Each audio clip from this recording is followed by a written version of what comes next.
Hi everybody, my name is Bill Harvey with the Auto Sales Academy. I hope you're having a fantastic day. I'm on two platforms, so sorry for the little bit of a delay getting started. Just had to get the other one up and running. So however you like to watch this and follow me, either on Instagram or Facebook, you can do both. Here in the private members group is the ideal place. That's how I've been sending out all of the advertisements and attracting you to it. And of course, for those of you that would prefer to watch it on Instagram, you're certainly part of the whole equation now. What I wanted to share with you this week was closing, the psychology of closing. I think it is appropriate. I'm getting a lot of calls and a lot of questions talking to all of you right now on what is happening in the marketplace. Some people are having a fantastic month again this month. Some people are having a little bit of an echo of last month, September, that this month is a little bit of a struggle to get forward and finalize everything on it. If you're trying to achieve your targets, if you're trying to hit your income goals, well, there's no better place to focus on and strengthen your skills. And like Napoleon Hill said so eloquently in Think and Grow Rich, that magnificent manuscript, that wonderful little book. If you've read it, you know what I'm talking about. If you have not read it, then you should get a copy of it and read it, even though it is ages old. One of the commandments, one of the principles of our lives is that if you want to earn more, you need to learn more. Now, that doesn't necessarily mean that you need to change anything that you're doing in automobile sales, but in this particular case, if you want to earn more money going into Q4 as seasonality starts to kick in, as the holiday season starts to roll out in front of us, I'm talking with my marketing advertising team about our Black Friday plans and Thanksgiving plans and Christmas marketing and advertising plans. When we learn to close better, more efficiently, we don't need to be filling that pipeline with nearly as many leads, especially when you just can't draw blood from a stone. It's just so difficult to draw those people in when you can close at 1 in 2, less than 1 in 2, or ideally 1 in 3. That is absolutely fantastic. And you do so by understanding the buyer's motivations. What is motivating this buyer right now to come in and purchase an automobile from you? Now we know, I've said it before, you've heard me say it many times, that everybody will trade their vehicle for shiny, newer, faster, of the latest and greatest technology with better fuel economy if they knew how affordable it can be. And that's you bringing that to light. So that if that's what every single automobile driver will do out there, then how do we understand? Why do we need to understand their motivation now? Well, their motivation is driven by 3 principles. Desire, obviously they need to want your product first. Anybody who doesn't want your product, and that's transcending the buyer journey. I've shared that with you before, and we dive deep into that in the manifesto. So if you want to know more about that, I'll link a comment below to get the manifesto, and all you have to do is send me a message, manifesto, and I'll share those details with you and tell you all about the 3 phases of the 9 steps of how to arrive at closing 1 and 2. But when it comes to understanding the buyer motivation, 3 things influence their decision right now as you're trying to understand the psychology of how they make the decision to buy. Number 1, their desire to have your product. And of course, the transcending the buyer process clearly delineates that for you. Number 2 is there could be some kind of a fear that they have about purchasing an automobile. And I've got to think that it's just making the wrong decision. It's not like going to Home Depot. It's not like going to Walmart. We can't just walk back and go, I don't like it. I want to drop it off. I want to return it. Can I have all my money back? This is the second greatest financial decision that people make next to buying a house. It's not made in jest, therefore, and it's not made easily, and because it is high ticket, second greatest financial decision next to buying a house, means that we just can't take it back and give them their money back. And hopefully a lot of you have an exchange privilege, which will help those buyers that have made the wrong decision. But get them on the right vehicle in the beginning so that we don't have to worry about that in the end. And this is where buyer motivation really kicks in and becomes such a prevalent aspect of everything that you're doing.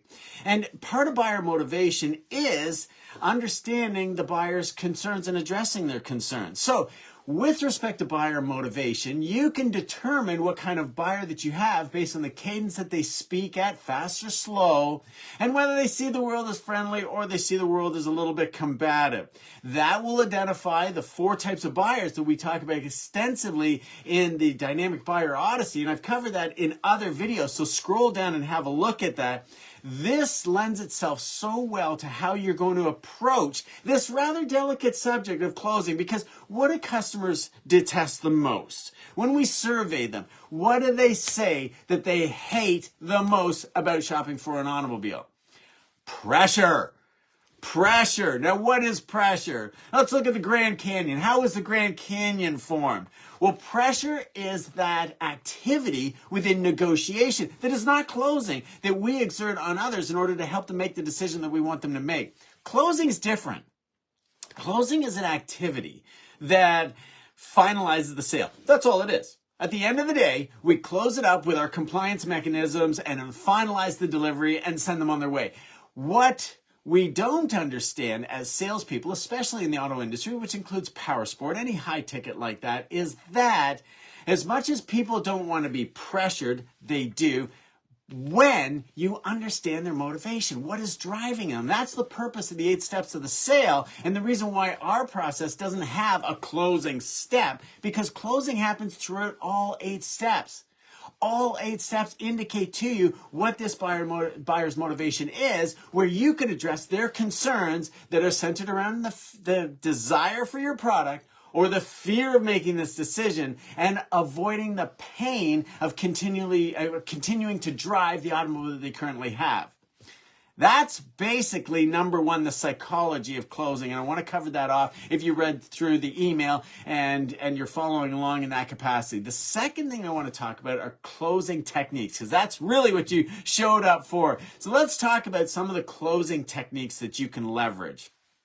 Number 1, the easiest and most effective way for you to have magnificent traction, finalizing sales, selling 1 and 2, as opposed to having to fill a gigantic pipeline of traffic churning through people, which quite frankly has never really happened. Even during the inventory shortage, right? When people would come in, you were able to close with that magnificent pipeline of shoppers coming in because you had such limited inventory. Supply was above the demand. The demand was above the supply. I hope you caught that. That was intentional. The demand was way up here and supply was way low. Now, as we start to get a little bit closer, and if you're selling new automobiles, you're probably not quite even, and the scales generally haven't tipped quite at this point in the calendar year and the seasonality, and as we recover from those supply issues, the demand is still up here and supply a little bit low. So with your closing techniques, you need to leverage what is the age-old adage, trial close. I like to call them trial balloons. Whatever you want to make reference to. It's an overview, benefit, and commitment, what I call the overview, benefit, commitment strategy that really helps customers make the decision they would like to make. So, with respect to closing techniques and how you're going to gain their permission to move on, is asking this 3-step process that starts at the interview and then permeates through your product presentation, your product demonstration, your trade appraisal, finalizing at the purchase consultation, which is really more about negotiation and closing than it is just about closing. Closing is the act of finalizing. Take off the suffix ing and it's closed. So we close the door. We finish their shopping cycle. We finalize their plans to move forward with your product. And really, when you think about it, that's what they set out to do today. So when you don't close them on first visit, you're actually letting them down. If you don't ask for the sale, then you're not going through the trial closes, the trial balloons, and the overview, benefit, commitment strategy, because you haven't asked to make sure that, yes, this is the vehicle they'd like to go with. Simple little questions during the interview, such as, and even earlier than that, during your greeting, the very first step of the 8 steps process. What did you come in to see and drive is a close. Right? If you ask people, hey, hi, how are you? Isn't it a great day? What can I do for you? What can I help you with? What can I help you find? That's not a closing technique. That's not a tactic. That's a Pandora's box of potential problems. Yeah, you could assume that somebody is looking to purchase an automobile when they're actually looking to drop their vehicle off for service, or they're looking for the parts department, especially this time of the year as loved ones start thinking about gifts and the holiday season and all of that. They could be coming in looking for the parts and accessory department. The point I want to make here is that average ordinary salespeople, and that's not you, but everybody else, and you may find some of the activities that you do fit into this description too. Average ordinary salespeople don't ask these pointed, easy, straightforward, right down the center questions. What did you come in to see and drive today? That's what they woke up this morning thinking. I'm going to go and buy your product. I'm going to drive into your dealership. Look, think about it. On the way into the dealership, they had every excuse in the world not to stop in. Driving in, they could say to themselves, no, today's not the day. And they drive right past. Or they drive into the dealership, they pull onto your lot, and they go, no, I don't feel good about this, I'm not quite ready. And they drive through the inventory and they leave again. They could even drive into your lot. You've seen this. Correct me if I'm wrong. You have seen this happen. They drive into the dealership. They park in front of the showroom. They get out of their automobile and they go and peruse the inventory, walking back and forth. And before you get an opportunity to go out and see them, they get back in their car and they drive away. Management loses their mind. Ownership goes ballistic. And training gets blamed for that client not being addressed. Hey, I got news for you. Owners and managers, that client, you never had them to begin with. In fact, you may sell them, salespeople, you may sell that individual that got in their car and drove away because nobody ran out and pounced on them and started closing them and negotiating with them and exerting pressure on them before they were ready. Now, on the other side of the equation, we get lots of complaints from customers that say, I drove in and nobody looked after me. I guess nobody wants my business. I guess nobody wants to talk to me. That happens as well. 50% of the time that happens, 50% of the time we actually win by not pouncing on a customer, letting them go, make the decision, transcend the buying process, and arriving back in front of us to want to be closed on our product. So, what we're going to do is meet and greet them in a timely manner, ask them what did they come in to see and drive, and then facilitate an interview. You can do the interview walking and talking along and facilitating your trial closes as you go along. If they don't want to share personal information, then grab it piecemeal. Start off with your business card all the time. That's the law of reciprocity. But when you go to share with them the new vehicle that they would like to go with, you tell them what vehicle they're going to get. You don't ask them. You tell them the features. You tell them the color, especially in this inventory shortage situation. And then you trial close them with, does that sound like a nice vehicle? The other side of the equation is asking them if they have had an opportunity to drive the vehicle, because your overview, benefit, permission, commitment strategy will share with them why they want to take the time to at least drive it around the building, or drive it through the inventory, or take it out on the roadway and do 4 corners around the dealership, which I don't believe any one of those demonstration drives are adequate enough for someone to make the second greatest financial decision next to buying a house. For many people that don't buy a house, this is their first financial decision. That 4-corner drive is not enough, but it gives you the opportunity to say, how do you like it? How do you like the way it ride and drive? How do you like the center stack? How do you like the way it shifts? How do you like how quiet it is?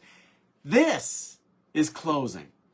Now, in the manifesto, there is a way for you to roll this out. You just don't want to data dump that information on them. You just don't want to puke that data out, because they'll just see it as a pressure tactic in negotiation, and then they'll go running the other way. They won't want anything to do with you. So give some thought to your delivery. Those trial closes now. In the objection handling process, you're anticipating that you may get some objections, is where we assume the sale. Remember, every shopper is a buyer. If you don't believe every shopper is a buyer, that every single automobile driver out there wouldn't trade for newer, faster, shiny, of the latest and greatest technology with better fuel economy, protected by a full factory warranty, then that's where you start. That's where you have to be absolutely convinced beyond a shadow of a doubt that anybody who calls you, emails you, walks into the showroom, is buying. Because they are. And yeah, you'll hear all kinds of speakers and trainers and teachers talk about, there's two sales being made at the same time. Either they're buying their old car because you can't close them on the new car, or they're purchasing the new vehicle because you did everything that they were looking for. Don't think of it in the capacity of two sales. Think of it in the capacity of when they say, I need to think about it, or I'm not buying the first place I go to, or I sleep on it, or I need to talk to my wife or my spouse about it. Well, think to yourself, no problem at all. That makes sense. That's how you would purchase as well. But what have I left out that you need to think about? Because I know when you woke up this morning, this was not exactly the first activity on your list, be it a Saturday that they've got off, or an evening after work, or sometime during the day, like the lunch hour, when they just pop in as they're driving by to grab some literature or an idea of price, or get your business card, or see what you have for inventory. This is not the first place, including power sport. When a snowmobile is in the 20s of thousands of dollars, when a UTV is in the 50s and 60s and 70s thousands of dollars.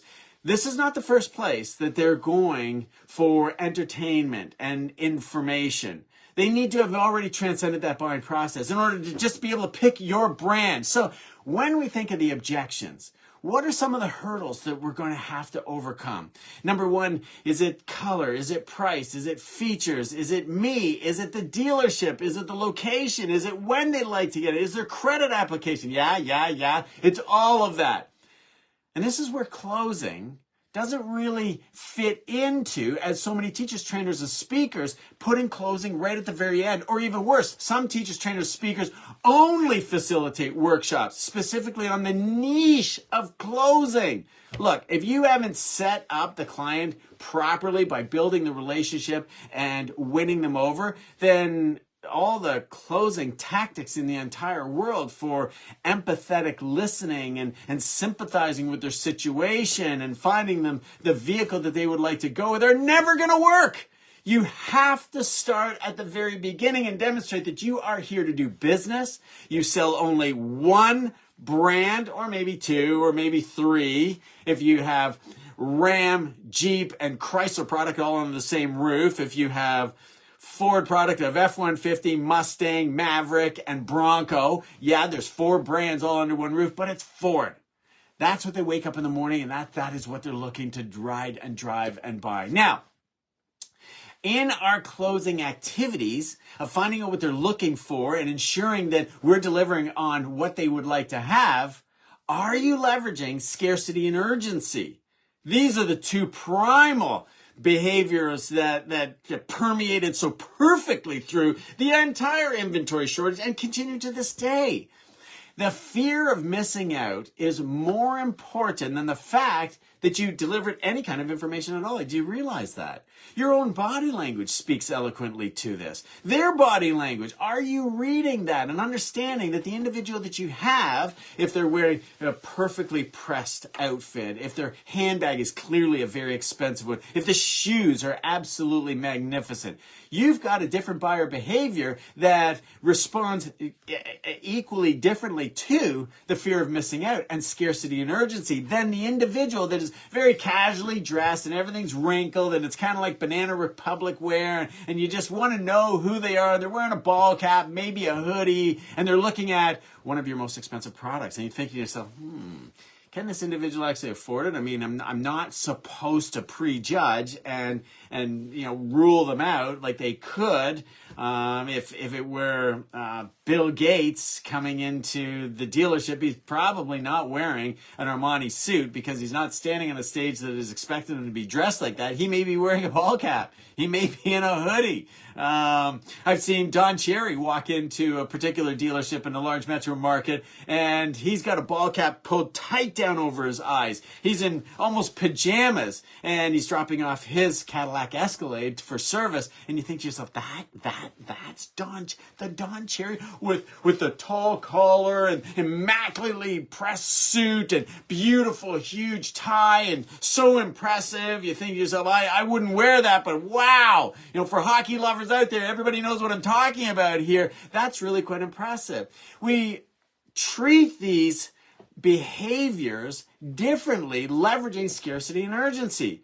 You can do so with negative reinforcement. You can do so with positive reinforcement. For instance, with my spouse, if you were to say to her, you won't buy this vehicle because your husband isn't present with you, and really at the end of the day, you're going to need his decision anyhow, so I know you're going to think about it. But in the meantime, I will take you out and I'll show you so you've got all the information that you need to be able to make this decision. She may buy on the spot right there because you said she wouldn't, and she's got to go home and talk to me. On the other side of that equation, this is really quite entertaining. I know you're going to really enjoy this one a whole lot. You may say to me, Bill, you won't buy this automobile, blah, blah, blah, blah, blah, blah. And you're right. You're reading right through me. You can see, whether you know it or not, you can see exactly how I'm going to go about purchasing this item. Because I don't respond to negative reinforcement. I only respond to positive reinforcement. And you could say, Bill, I don't want to exert any more pressure on you than absolutely necessary, but understand this much. We only have this 1 or 3 or 4 or 10, depending on that limited availability. And it's only available in this color with these features that you are looking at right now. So keep that in mind. That only comes up.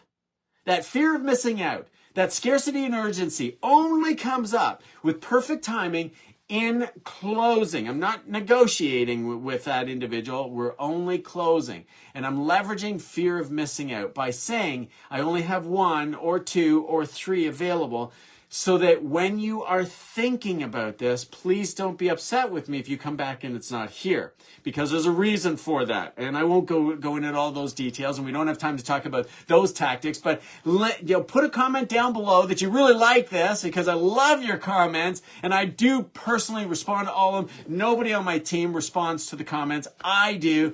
And if you leave a comment manifesto, that's all you have to say.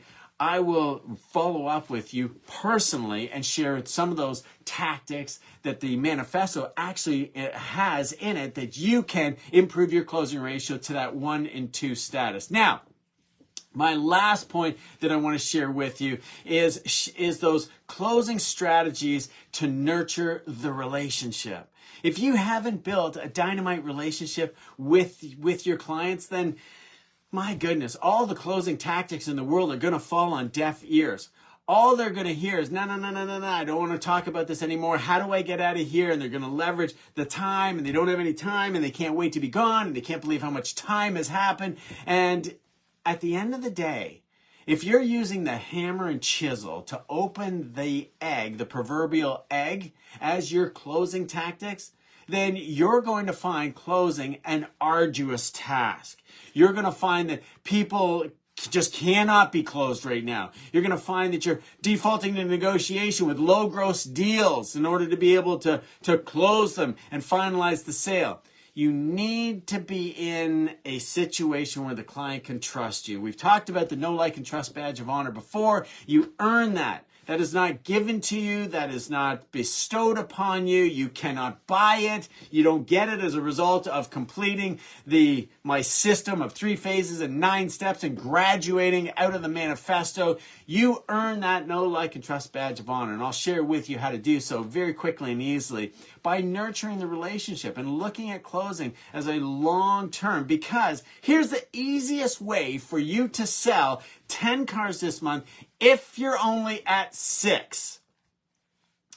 Improve your relationship so that you really understand what the buyer wants, what they're afraid of, and the pain that you can solve for them by nurturing the relationship and asking them about the automobile as we're going along, ensuring that you have their commitment to buy. That commitment strategy is absolutely in value, and it's so easy to do, not to mention it's so customer focused. Okay, so have a nurturing strategy within your closing. This is why it's the last point, and it's the most important in the entire bunch.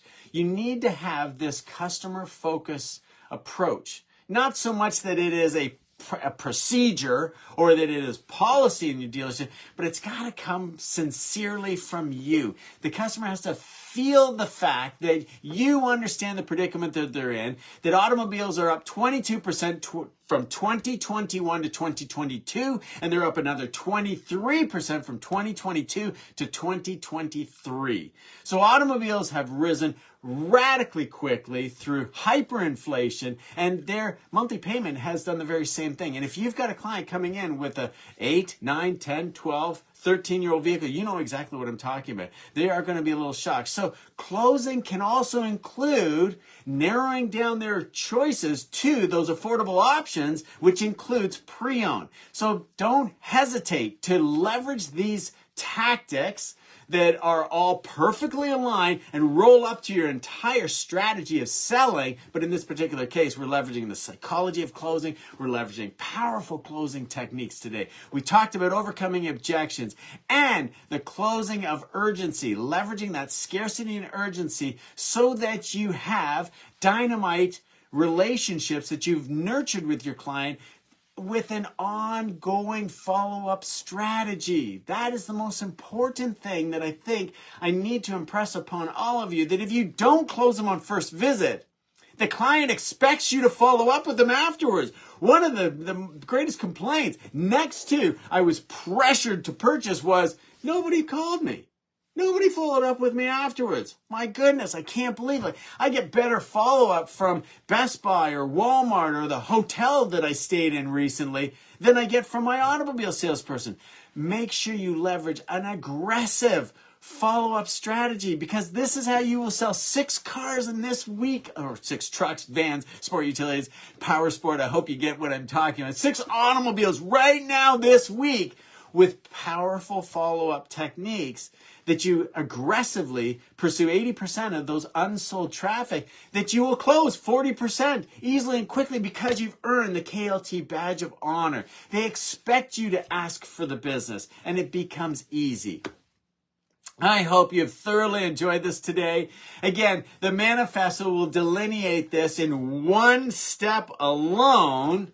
In the closing aberration, the aberration is a change, a departure from normal. We're noticing the buyers, the shoppers, are not acting like they traditionally did before.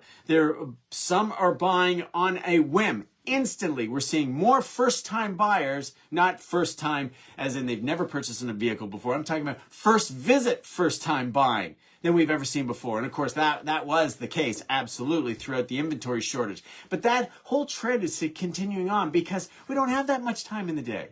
As shoppers, I mean. And as salespeople, you want to be as efficient and respect that, and that's nurturing and building the relationship. Closing, a tactic in closing can be as simple as this. How much time do you have today, folks? Because what I'd like to do is, and then you give them your overview benefit strategy, requesting their permission, which is customer focus, and we delineate that so incredibly well through the manifesto. Remember, the manifesto, I guarantee your results. I guarantee you will sell double digits. You will get into the teens. You'll take the teens to the 20s. You'll take the 20s to the 30s with, here's the most important part. Everybody else will guarantee you and promise you that they'll get you into the teens. One time, I guarantee I get you into the teens with predictable consistency over and over again, because that will generate the income that you really want. That'll generate the certainty under your feet that when you wake up in the morning, that you can proudly say you're an automobile salesperson, hop in your automobile, drive to that retail facility that you sell automobiles at, making customers happy, because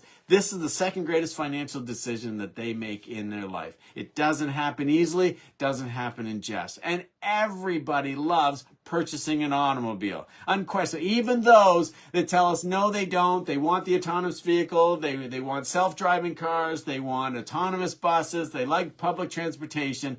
If they could have their own automobile, think about this. Even when they tell you, no, I don't want anything to do with the car. If they could have their very own, listening to their very own genre of music from a 6, 8, 10, 12, 14, 18 speaker sound system, that cool air blowing on them in the hottest day of the summer, or an air-conditioned seat ventilating from behind so that you don't get that sweat trickle running right down the center of your back and ending up where you know where.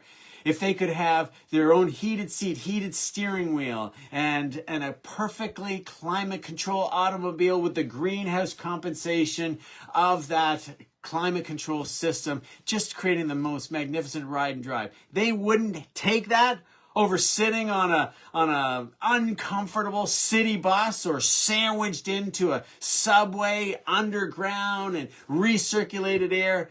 Anybody would take an automobile over any other type of transportation that they control. Maybe they wanted self-driving because they just don't enjoy driving or wasn't taught how to really enjoy the activity of driving around, looking at the leaves changing, especially in the northern 48s. They're peaking in our area. Just that activity of forgetting about everything else in life and enjoying the surroundings around us. That's what an automobile does. It takes them from here, where they are, miserable, unhappy, not liking what they're doing, and you are the value bridge that carry them over throughout that transformation to what they would like to have. My name is Bill Harvey with the Auto Sales Academy. Thank you so much for joining me today. Again, if you want to know more about the manifesto and how you can take those people to that destination where they want to be, justifying that prices have gone up as much as they have, put a comment below, manifesto, and I'll reach out to you directly. Bye-bye for now.